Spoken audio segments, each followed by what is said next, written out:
bonjour à tous, c'est l'heure de votre rendez-vous du mercredi. J'ai nommé les questions au gouvernement. Vous en connaissez bien sûr le principe. Dans une heure, les sénateurs vont questionner les ministres et vous allez pouvoir suivre tout cela en direct et en intégralité sur notre antenne. Et très attentivement, nous allons commenter cette séance avec notre équipe fidèle au poste. Steve Jourdain, salle des conférences. Bonjour Steve. Vous êtes là pour toutes les réactions des ministres et des sénateurs. Alors qui allons-nous entendre à votre micro? Bien, on parlera de la crise des carburants. On demandera au communiste Fabien Gay quelle suite il aimerait donner au mouvement social alors que les réquisitions continuent et que pour certains, les vacances, c'est vendredi. Merci Steve. À tout à l'heure. Également avec nous Quentin Calmet. Quentin qui nous attend dans la tribune de presse de l'hémicycle. Bonjour Quentin. Et vous avez déjà un aperçu du programme des questions de cet après-midi. Et oui, Public Sénat s'est renseigné auprès des différents groupes politiques et on attend cette semaine pas moins de 3 questions posées par des présidents de groupe. Et vous le savez, dans ces cas-là, c'est la première ministre qui répond. Elle va être interrogée sur les raffineries, les blocages, également sur le climat social général et aussi sur le drame de la petite Lola qui est morte ce week-end. Merci beaucoup Quentin. Effectivement, un vaste programme pour ces questions au gouvernement. En attendant, dans une demi-heure, notre face-à-face consacré notamment à la question sociale, au lendemain de la grève, à la crise des carburants. Éric Delannoy, président fondateur de Tenzing Conseil, et Stéphane Zumsteg d'Ipsos seront sur ce plateau.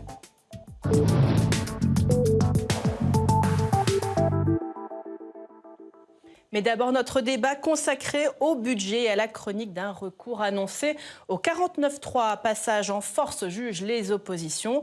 Vrai moment démocratique, répond le gouvernement et le Sénat dans tout ça. Quel est son projet pour ce texte? On en débat en plateau après le récap de Samia Dechir. Personne ne connaît encore la version du projet de loi de finances qui arrivera au Sénat.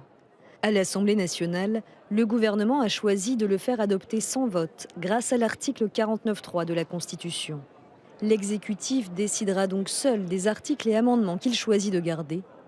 Une situation qui pourrait renforcer le rôle du Sénat pour enrichir le texte. Au Sénat, il faut qu'on fasse la discussion complète. Il n'y a pas de 49.3 possible, donc il est nécessaire que nous discutions complètement du budget, et notamment les sujets énergétiques. On n'est pas du tout à la hauteur de ce qu'il faut pour les entreprises. D'abord, là, on est sur une menace très forte sur les entreprises industrielles, pour les collectivités locales. C'est là un petit peu les deux angles morts de cette politique. La majorité sénatoriale de droite et du centre va proposer un bouclier tarifaire sur l'énergie pour les entreprises et les collectivités locales.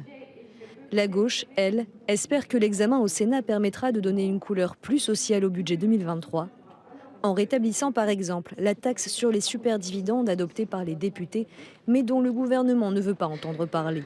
J'espère que les centristes, et au-delà des centristes, un certain nombre de sénateurs ou de groupes de la majorité sénatoriale vont s'engager aussi pour remettre un peu d'équilibre, un peu de justice dans la politique qui est menée.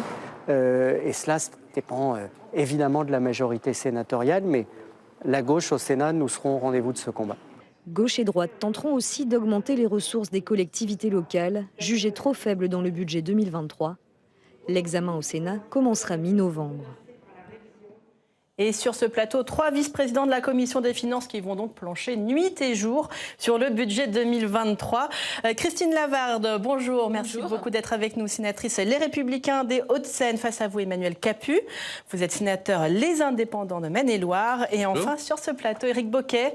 Bonjour, sénateur communiste du Nord. On va d'abord parler un petit peu de ce qui se passe dans la chambre d'à côté, le recours au 49.3. Est-ce que c'est un passage en force ou un outil démocratique légitime, Christine Lavarde? Je pense que c'est surtout le seul outil possible pour pouvoir faire adopter un texte, puisqu'aujourd'hui, on l'a bien vu, le gouvernement n'a plus de majorité et le texte qui a été proposé ne permet pas de recueillir même des abstentions qui pourraient permettre son adoption. Donc aujourd'hui, il n'y a pas d'autre issue possible. De toute façon, si on vote le budget, on appartient à la majorité et ça, c'est quand même un fait établi. Donc, surtout quand on vote un budget qu'on n'a pas réussi à modifier dans le sens que l'on souhaite. Donc, ça, on ne sait pas encore. Oui, non, mais je veux dire pour les députés. Par exemple, les députés LR, les amendements qu'ils auraient pu, le budget qui sort n'est pas leur budget, c'est pas amendé à leurs mains. Donc c'est bien évidemment impossible de le voter, sauf à dire qu'ils ont rejoint la majorité. Et je ne crois pas que ce soit le cas. Emmanuel Capus, alors passage en force de la part du gouvernement ou bien ce que dit Christine Lavarde, à savoir que de toute façon, il n'y avait guère le choix? C'est un passage effectivement obligé à partir du moment où les socialistes, les LR, les écologistes, les communistes, les groupes qui représentent les partis de gouvernement ont d'ores et déjà dit qu'ils ne voteraient pas le budget pour les raisons qu'on vient d'exposer, effectivement pour ne pas donner l'impression de rentrer dans la majorité parce que c'est un acte fort de voter le budget.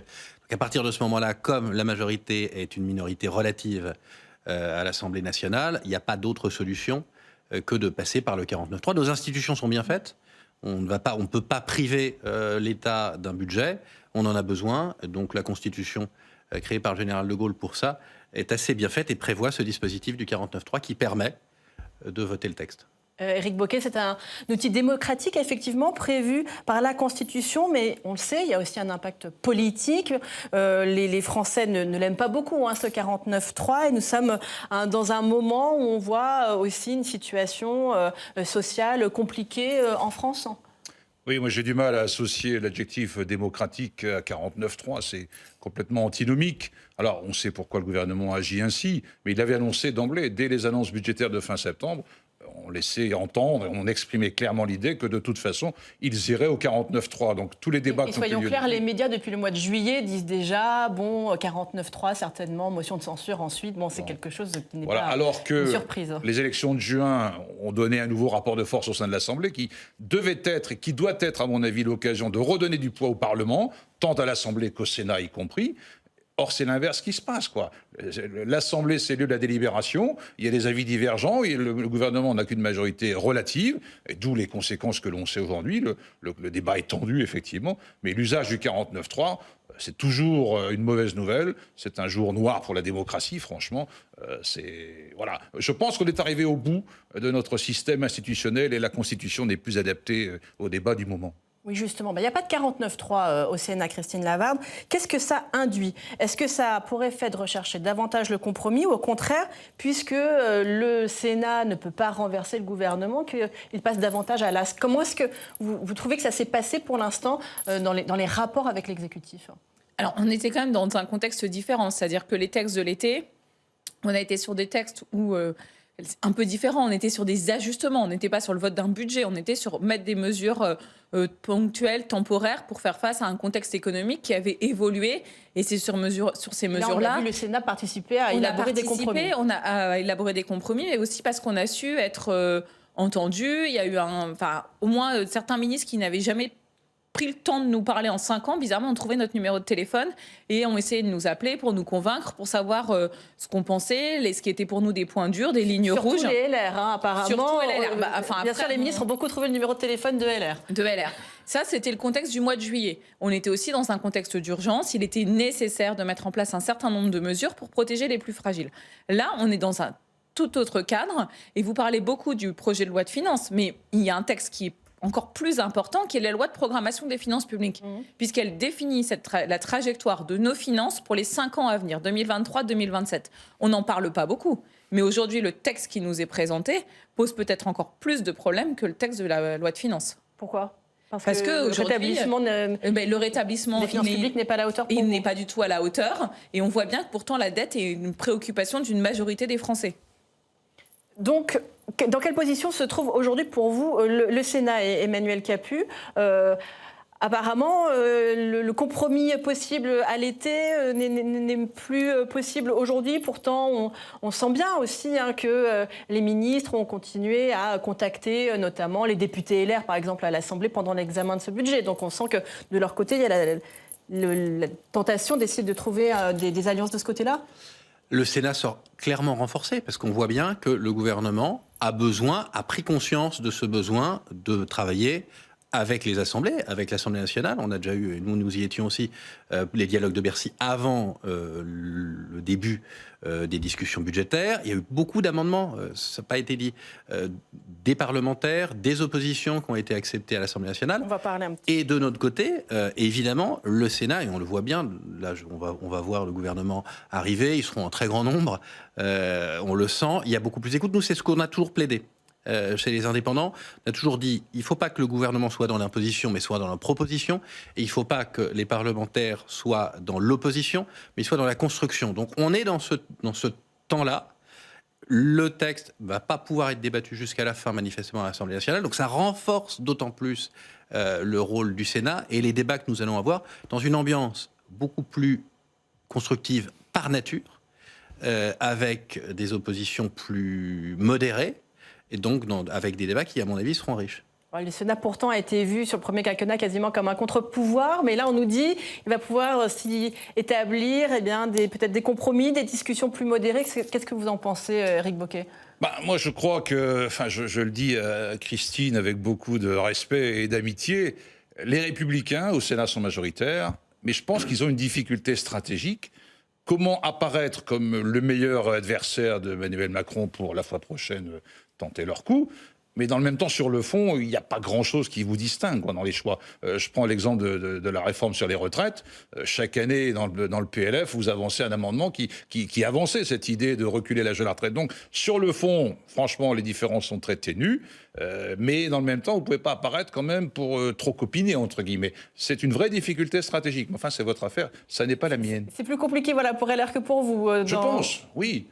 Je pense que c'est plus compliqué, mais je partage l'idée que le Sénat a sans doute un autre rôle à jouer que dans le quinquennat précédent. On va le regarder autrement, et c'est très bien. Votre réponse, Christine Lavarde, est-ce que vous vous sentez un peu coincé avec tous ces points communs que vous pouvez vous retrouver peut-être avec la majorité présidentielle aujourd'hui ? Alors ça, c'est peut-être vu du prisme d'Éric Bocquet. Voilà. Il trouve que nous sommes très proches. Moi, je vais vous dire que je vois quand même un certain nombre de nuances entre la politique qui a été menée par le gouvernement précédent et la politique qui est menée par ce gouvernement, ce qui d'ailleurs nous donne la possibilité de pouvoir présenter des projets de loi amendés avec par exemple une nouvelle trajectoire des finances publiques.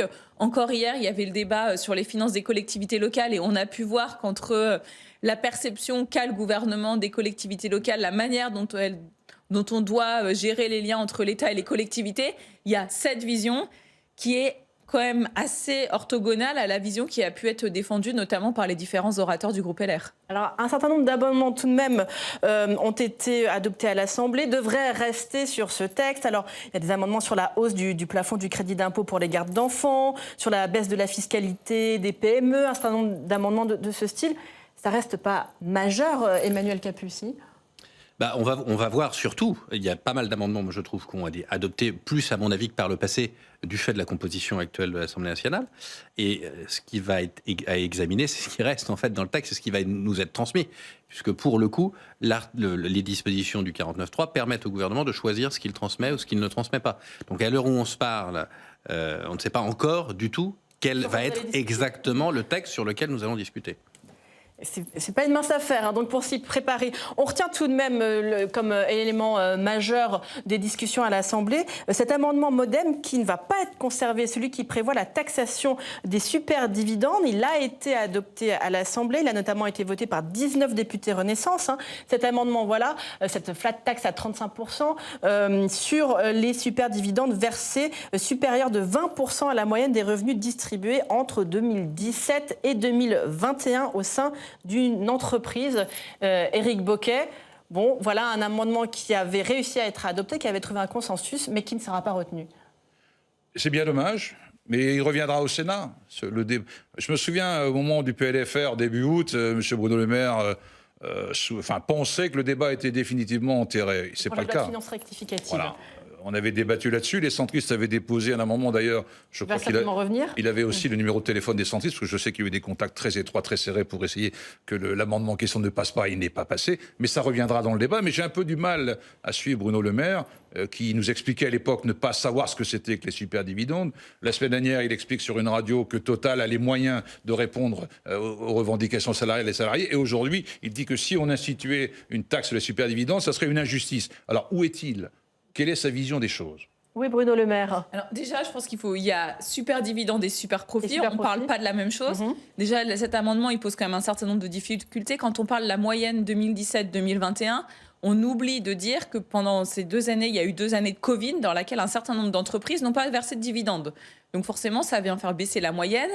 Et des dividendes qui ont pu être versés du coup en 2022 qui apparaissent beaucoup plus élevés parce que la moyenne est donc, déjà... Vous voulez dire que ça peut englober des entreprises qui ne sont pas dans une situation florissante et qui n'ont pas... un dividende, c'est un lien avec la profitabilité de l'entreprise, mais ce n'est pas que ça. Et donc, ce que je veux dire, c'est que déjà, il y a des entreprises qui ont choisi de ne pas verser de dividendes quand elles étaient dans une période difficile pour garder l'ensemble de leur capacité financière pour continuer à investir. Parce que finalement, le partage entre dividendes et investissements, c'est des choix d'entreprise. Donc, déjà, c'est ce que je dis. Ensuite, ça pourrait mettre en difficulté certaines entreprises qui, à mon avis, ne sont pas celles qui sont visées par les auteurs des amendements, des ETI, des grosses PME qui ont quand même besoin de cet accès au marché financier, qui ont besoin d'actionnaires et qui vont avoir des dividendes plus élevés en 2022 sans que ce soit lié au fait qu'elles aient fait des profits mirobolants liés au contexte des conséquences de la crise en Ukraine. Donc ça, déjà, c'est des choses quand même dont il faut tenir compte. Et vraiment, cet amendement sur les super dividendes me paraît... c'est pas la même chose que les super profits. Les super profits, dont on va aussi, parler, très certainement. Parce que je pense que les centristes n'ont pas abandonné leur idée. Eh bien, justement, vous parlez des centristes. Ont-ils ou pas abandonné leur idée? C'est ce qu'on va leur poser comme question. Le groupe Union centriste du Sénat, effectivement, répète depuis des mois qu'il faut taxer les super-profits des énergéticiens. On va rejoindre Steve Jourdain avec le sénateur Vincent Delahaye, sénateur Union centriste de l'Essonne, et qui appartient aussi à la Commission des Finances. Vincent Delahaye, bonjour. Bonjour. Merci d'être avec nous. Le gouvernement va utiliser le 49.3 sur le texte budgétaire. Dans ce cas-là, il peut choisir ce qu'il met ou pas dans le texte. Est-ce que le Sénat doit revenir à la charge, notamment sur cet amendement qui vise à taxer les super dividendes, qui a été proposé par le MoDem et qui ne sera pas retenu dans le texte du gouvernement? Alors bien sûr, le gouvernement fait ce qu'il veut avec le 49.3. C'est quand même un outil constitutionnel qu'il a à sa disposition. On se doutait qu'il allait l'utiliser. Maintenant, il est normal que le Sénat ait aussi son mot à dire. L'amendement du MoDem ne nous convient pas. En tout cas, pour nous, l'Union centriste, on a un amendement spécifique, nous, sur les super profits. On considère que les entreprises qui ont bénéficié de l'argent public qui a été versé quand même très largement dans l'économie et dans le soutien de l'économie et dans le soutien des ménages, que cet argent puisse être en partie un peu récupéré de façon exceptionnelle sur ce qu'on appelle les super profits, qui sont en fait comment vous définissez, vous, les super profits? Parce qu'il y a tout un débat sémantique. Ça a été repris par l'Union européenne, puisque l'Union européenne a repris la proposition que j'avais proposée au groupe de l'Union centriste, qui était une moyenne des 3 années précédentes, des résultats nets des 3 années précédentes, et toutes les sociétés qui faisaient plus de 20% de cette moyenne, au-dessus de cette moyenne. Donc ça permettait de dire, voilà, on a une moyenne de résultats normaux. Et puis, si on dépasse de plus de 20%, ben là, dans ces cas-là, on regarde la hauteur du dépassement et on prend une petite partie de cette hauteur de dépassement. Un autre amendement qui va être écarté par le gouvernement, c'est l'amendement qui vise à l'exit tax, qui a été déposé, rétabli par un amendement LR à l'Assemblée nationale. C'est un impôt sur les plus-values des chefs d'entreprise qui transfèrent leur domicile fiscal à l'étranger. Taxe supprimée par Emmanuel Macron en 2019. Est-ce que le Sénat doit revenir à la charge là aussi sur ce point? Écoutez, nous, en tout cas, on ne proposera pas au niveau de l'Union centriste. Je ne sais pas si ça sera proposé par le groupe des Républicains, mais on regardera. Je ne suis pas sûr qu'il faille revenir sur ce genre de disposition. En tout cas, pour nous, on a plutôt envie d'être dans la proposition plus que dans le rétablissement de dispositions de l'Assemblée nationale qui n'auraient pas été acceptées par le gouvernement. Il faut une réflexion peut-être plus globale sur la fiscalité en ce moment. D'une façon générale, j'avais écrit un ouvrage sur la révolution fiscale. Je pense qu'il y a matière à simplifier et rendre plus efficace notre fiscalité. Je ne pense pas qu'il faille diminuer des impôts sans diminuer la dépense publique, ce qu'on est en train de faire avec la CVAE qui est proposée par le gouvernement. Donc nous, on est plutôt pour être des gens responsables, à la fois pour dire il faut revenir vers l'équilibre de nos finances publiques, on a du chemin à faire, et en même temps, ne pas être dans la démagogie, ne pas baisser des impôts alors que, comme on l'a fait avec la redevance, on a supprimé la redevance alors qu'en fait on n'a pas les moyens de le financer et qu'on le finance avec de la dette qui est de l'impôt futur. En 2 mots, l'ISF, pas question de rétablir? L'ISF, moi j'étais pour un rétablissement, mais là pour l'instant on ne va pas le proposer du tout. Merci beaucoup Monsieur Delahaye, merci d'avoir répondu au micro de Public Sénat. Merci beaucoup Steve, Éric Bocquet. Oui. Il y a pas mal de choses dans lesquelles vous vous retrouvez dans ce que dit Vincent Delahaye. Absolument, tout à fait. Il y a des propos qui me conviennent tout à fait. L'ISF, bon, c'est pas radicalement. À titre personnel. Hein. Oui, mais bon, c'est quand même, ça a été dit. La révolution fiscale, bon, c'est pas le grand soir fiscal qui nous est proposé, mais on sent qu'il y a une vraie volonté d'aller vers plus de justice fiscale. Voilà, on essaiera de... Surtout cet amendement que veut toujours redéposer l'Union centriste sur la taxation des super profits, les super profits étant de 20% supérieurs à ce qu'il y a eu les 3 années précédentes. Ça, là-dessus, vous allez voter ? Ah si, on va regarder, mais c'est tout à fait dans le domaine du possible, en souhaitant qu'ils aient changé de téléphone pour que Bruno Le Maire ne les appelle pas personnellement. On va voir effectivement si Bruno Le Maire décroche son téléphone. Emmanuel Capus, il y a eu quand même aussi ces mécanismes qui a été adopté au niveau européen qui permet de puiser dans la rente des énergéticiens qui vendent l'énergie à un prix aujourd'hui complètement décorrélé de son coût de production. Mais on le voit, ça ne suffit pas aujourd'hui. Ça ne suffit pas. Moi, je trouve que c'est une très bonne chose. Justement, l'accord européen permet de mettre une contribution de solidarité exceptionnelle sur les producteurs d'énergie, de charbon, gaz, pétrole, qui ont fait, pour le coup, des profits totalement liés au contexte et liés à la rente. Donc là-dessus, il n'y a pas de problème. On a toujours dit qu'on était favorable, et en plus, ça a l'avantage d'être une solution européenne. On l'a pas toujours dit, vous l'avez pas toujours dit, mais c'est aussi une décision européenne. Que ce soit, en tous les cas, mes collègues de groupe et mes collègues à l'Assemblée nationale du groupe Horizon ont toujours dit qu'ils étaient favorables à une taxation européenne dans le cadre d'un accord européen. Pourquoi ? Pour qu'il n'y ait pas de concurrence entre les États européens, parce qu'on ne va pas taxer uniquement... Je comprends l'idée, elle est généreuse. Hein. On ne va pas taxer uniquement les entreprises françaises, parce que c'est tirer une balle dans le pied des entreprises françaises. En fait, dans des périodes de crise, il faut avoir une boussole. Les communistes ont une boussole assez claire. Ils sont pour plus de taxation. Nous sommes pour une taxation modérée. C'est la raison pour laquelle je n'étais pas favorable à l'amendement Mattei sur les superdividendes, parce qu'on a déjà des taxes sur les dividendes. On a eu ces débats par le passé ici à l'Assemblée, au Sénat. On a déjà des taxes qui sont sur la flat tax qui sont supérieures à nos voisins européens. Donc il faut de la stabilité, il faut de la sécurité pour les entreprises, et il ne faut pas être dans le changement permanent. Christine Lavarde, vous vous retrouvez dans le discours d'Emmanuel Capus ? Vous pourriez dire la même chose ? Ah mais de toute façon, déjà, effectivement, une taxe qui n'est que française crée des vrais problèmes de compétitivité et de distorsion de concurrence. Donc, c'est pas entendable. Donc là, désormais, on a un dispositif européen.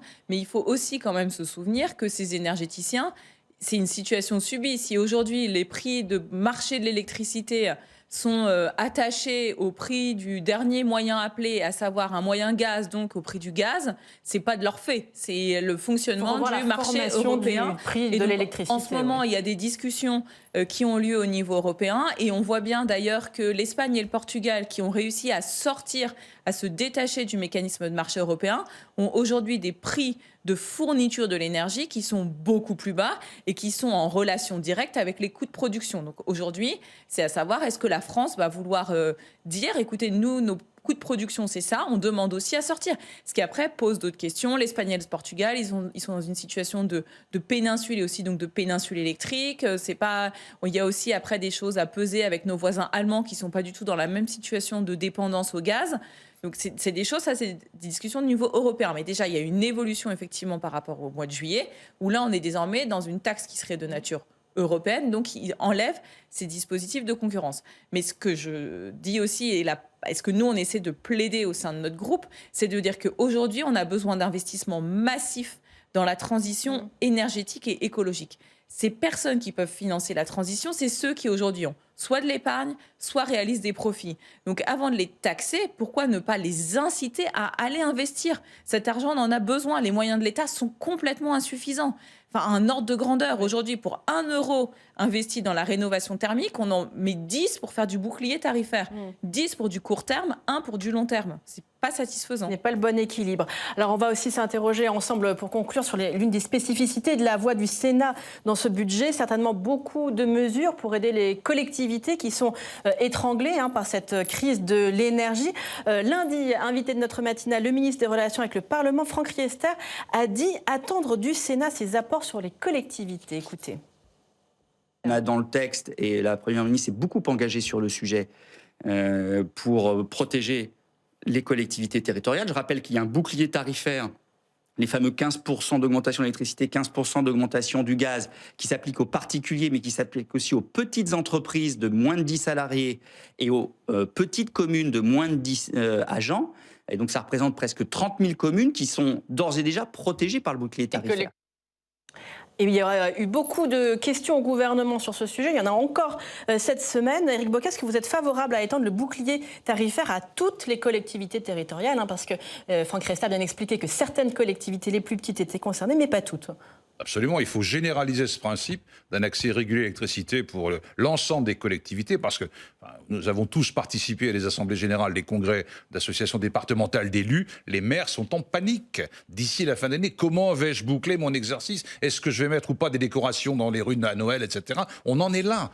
Et donc, on va peut-être pouvoir honorer les factures, mais il y aura beaucoup moins d'excédents début 2023, et l'investissement va s'en ressentir pendant de nombreuses années. Donc, il y a une urgence, effectivement. Il faut que les collectivités aient accès à un tarif régulé et une protection, un bouclier tarifaire sur l'énergie. C'est fondamental. Combien ça coûte et comment on le finance? Parce que c'est quand même ça le sujet. Il y a quelques ressources, on va faire des propositions. On a parlé super profit, on a parlé dividendes, on a parlé flat tax, on peut parler d'évasion fiscale. Il y a quelques ressources à solliciter pour trouver quelques moyens de faire face à tout cela, pour servir l'intérêt général. Emmanuel Capus, quelles ressources? Parce que je pense que ça ne sera pas les mêmes. Ça va ni être l'exit tax, ni la flat tax, ni la taxe sur les super dividendes. On a déjà mis, et grâce aussi à l'intervention du Sénat cet été dans le PLFR, on a déjà mis 430 millions d'euros sur le filet de sécurité pour les collectivités, pour justement les aider à passer ce cap de l'inflation, du point d'indice, de l'énergie, tout cela. Donc ça, c'est en place en ce moment. Et les premiers acomptes devraient pouvoir, normalement c'est à partir du 10 octobre qu'ils pouvaient être sollicités, ces acomptes pour les collectivités.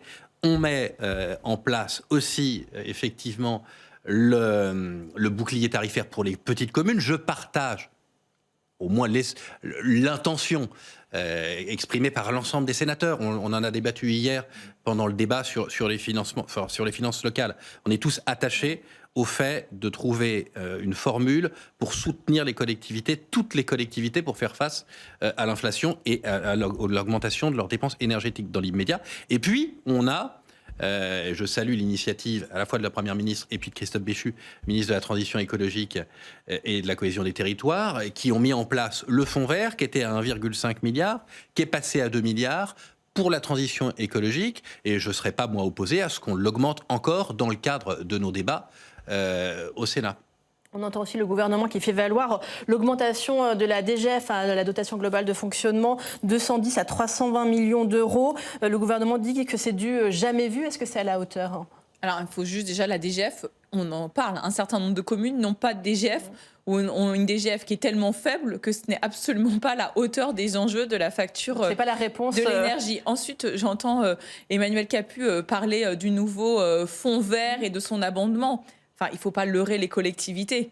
Les 500 millions d'euros qui ont été ajoutés, ils sont déjà sur des programmes complètement fléchés et vers la mise en place de la stratégie nationale biodiversité. Donc, c'est des dépenses régaliennes, enfin de la sphère État, ça ne va pas aller aux collectivités.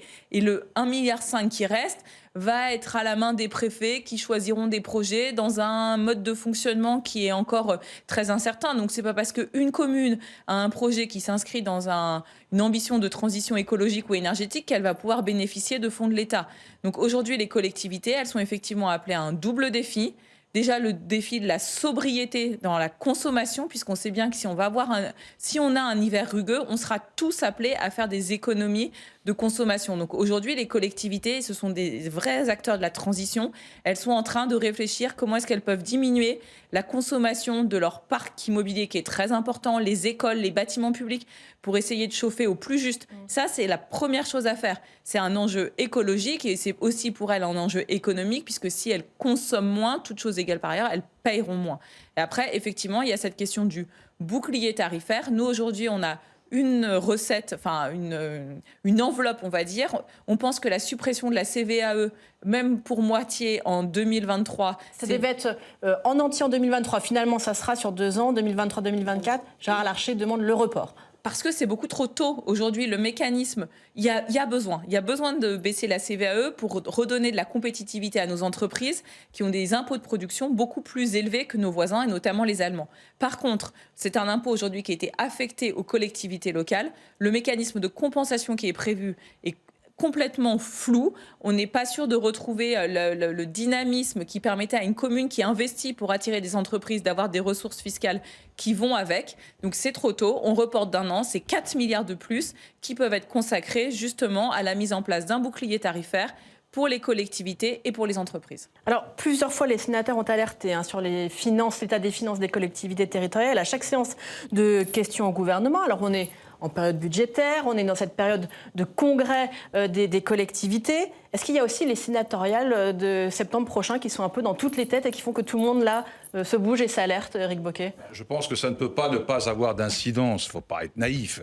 L'Assemblée, le Sénat, c'est la représentation directe des collectivités. C'est le lieu particulier où on doit débattre de ces sujets. Donc le débat d'hier sur les finances locales était, je trouvais, très intéressant et très unanime dans l'hémicycle. Oui. Voilà, c'est là qu'on peut entendre vraiment tout le monde porter la même voix dans ce contexte-là. Tout le monde entend les mêmes choses. La CVAE, c'est 9 milliards de moins. Quel intérêt y aura-t-il demain pour les communes d'avoir des activités économiques sur son territoire? Emmanuel Capus, vous aussi? On est tous attachés, évidemment, à l'autonomie financière des collectivités territoriales. Christine Lavarde l'a dit, la CVAE, ça n'est pas un bon impôt parce qu'il pèse sur la production, donc il pèse injustement sur les entreprises. Ce qu'il faut, le débat, et c'est ce qu'a dit Éric Bocquet pour le coup, c'est qu'il faut que l'impôt qui le remplace, la compensation, soit territorialisée et redonne un intérêt aux collectivités pour qu'elles soient dynamiques sur leur territoire et fassent venir des entreprises. Et c'est ça l'enjeu. Donc la solution qui est proposée, TVA plus territorialisation, permet, à mon sens, cette dynamique. Merci beaucoup à tous les trois d'avoir participé à ce débat, alors qu'on attend certainement le recours au 49.3 dans les prochaines heures par le gouvernement dans l'hémicycle de l'Assemblée sur ce budget 2023.